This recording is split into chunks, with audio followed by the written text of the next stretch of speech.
Hey, Scott Austin here from Jade Puma. In this video, I want to give you an overview of how you can easily evaluate the page speed or page load of your page in Shopify. Now, I'm a big fan of not worrying about page speed on your website. If you pick the right theme and follow a couple of best practices, you don't have to think about this too much. That said, there are times where you do want to go in and look at some details on what's going on your website to understand the cause and effect behind your page speed. So here I am on Mulberry Park Silks, store that sells silk bedding, right? And I'm going to just quickly look at the home page and then a product page and show you how that works. So I'm in Chrome, and built into Chrome, if I right click, one of the options down at the bottom here is Inspect. So I'm going to click on that Inspect, and it's going to open up this window where I get all these, tools, and developers use this all the time. But even if you're not a developer, you can use this tool to figure some things out. So I'm going to click on the Network tab up here at the top. And what this is going to allow me to do is look at how the page loads up, all the different elements it loads. And, any web page has a lot of different pieces of content that it's going to load up. But we're going to look at it in aggregate. So what I'm going to do is I'm going to go back to my website. I'm going to hit Shift and then refresh right here to reload the page. It's what's called a hard reload, where it's going to reload most of the elements of the page. So now on that same inspect screen that I had open, that had to be open the whole time I just did that, you can see up top of this little timeline up here, it shows all the different elements that it loads, and under the all, so there's a lot of tabs here. There's tabs, layered upon tabs. Right now I've got all selected. So this shows all the files that it loaded to load this page. And, there's 232 requests made. So there's lots of little files that are being loaded up. And there's a total of 4.8 megabytes transferred. And it, loaded the site in 3.9 seconds, 3.19, and it took 7.76 seconds to finish the loading. So that 3.19 is the key number there, and the DOM is loaded in 1.8. So this bottom gives you some stats that are relevant for a page.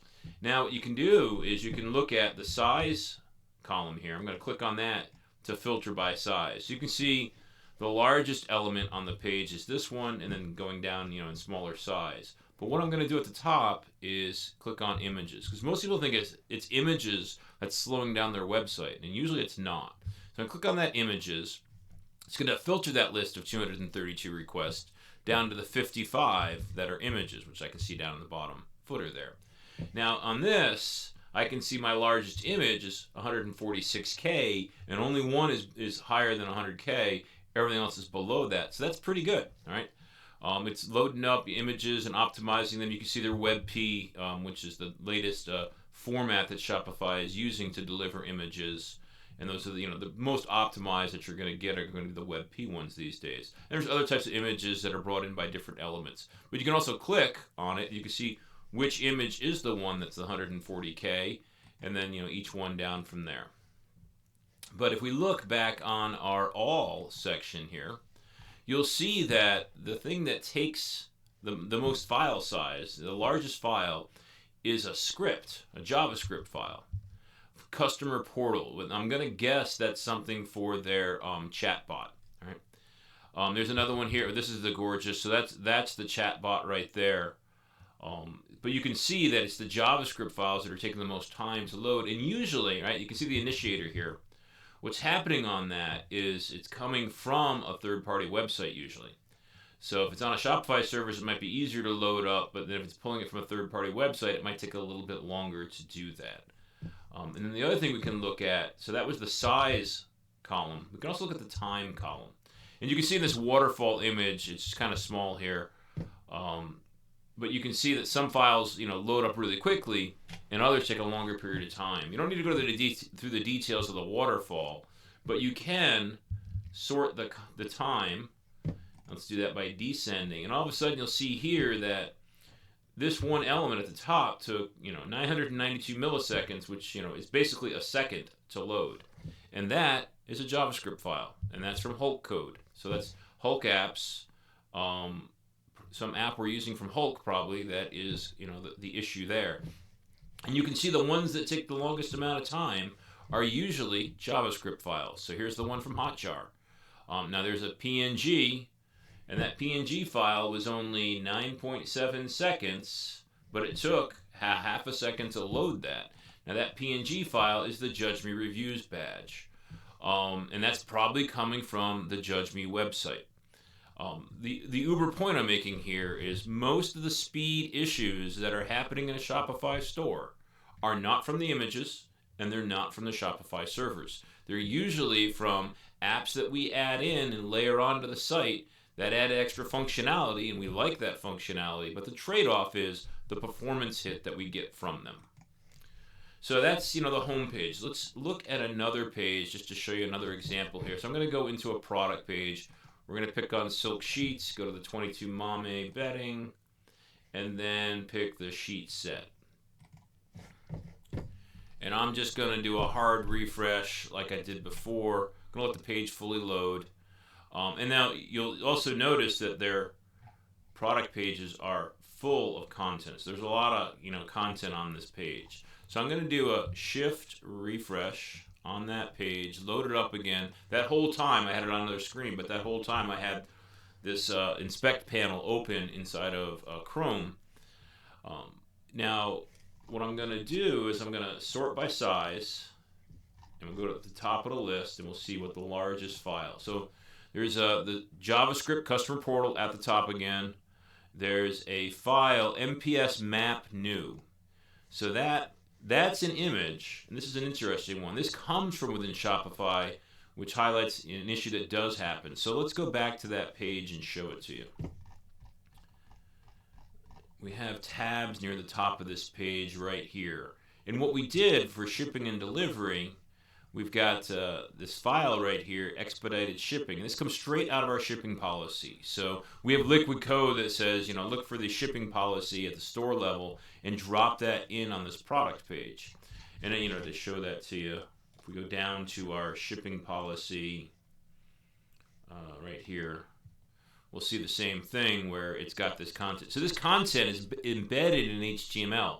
So it's not being delivered by the theme as a theme element, which, I use the Flex theme for all my stores, and the way Flex does it, it actually requests the right file size for where it's going to be displaying that image on the page. Well, that theme optimization for the file size being pulled, and by file size I mean the dimensions, give me the 600 pixel wide image or the 1000 pixel wide image. That's not being used because this is in pure HTML.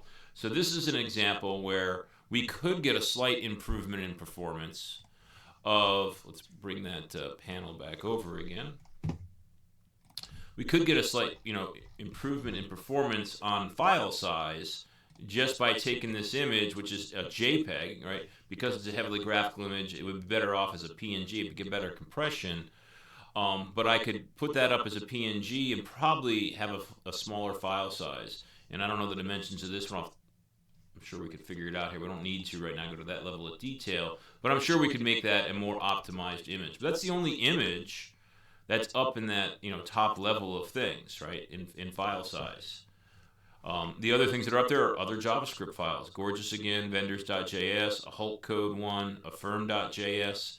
So you can see it's all this JavaScript that's taking the most time on this page. Now this page actually loaded up pretty well. It took 2.6 seconds, 3.7 megs of content, but it did take 35.53 seconds to fully load up because that's all the different JavaScript. And it's also probably because I was scrolling and it took a while for all the scrolled content to pop in.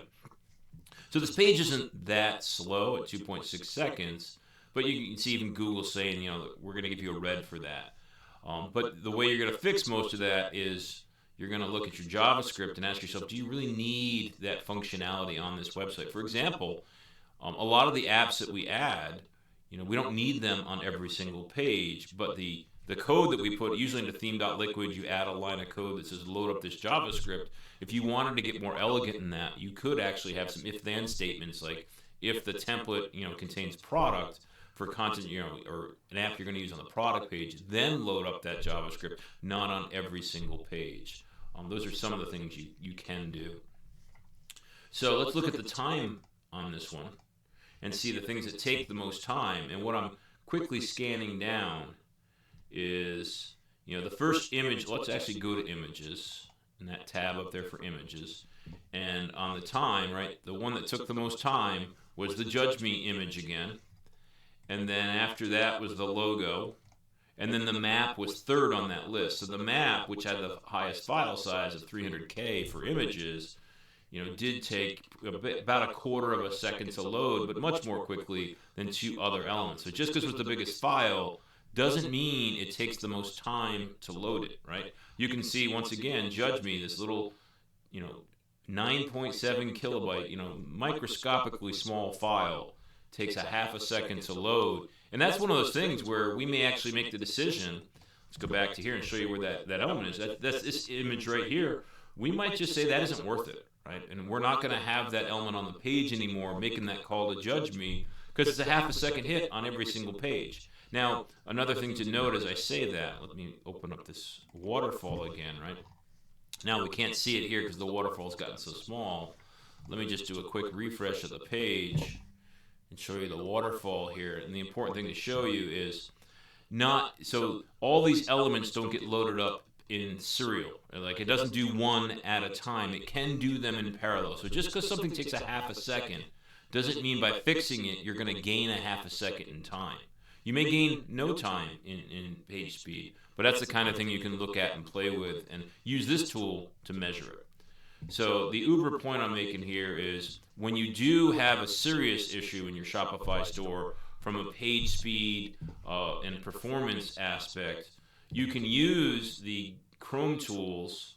Just right-click, go to Inspect, and use those tools under the Network tab to get a high-level understanding of what the content is, that in the size of the content, and then also which pieces of content are taking the longest to load, and figuring out why it's taking so long, and seeing if there are things that you can do to fix it. And if there aren't, then it's a business decision of, do you keep that element on the page or not? So hopefully that helps. Thanks for watching.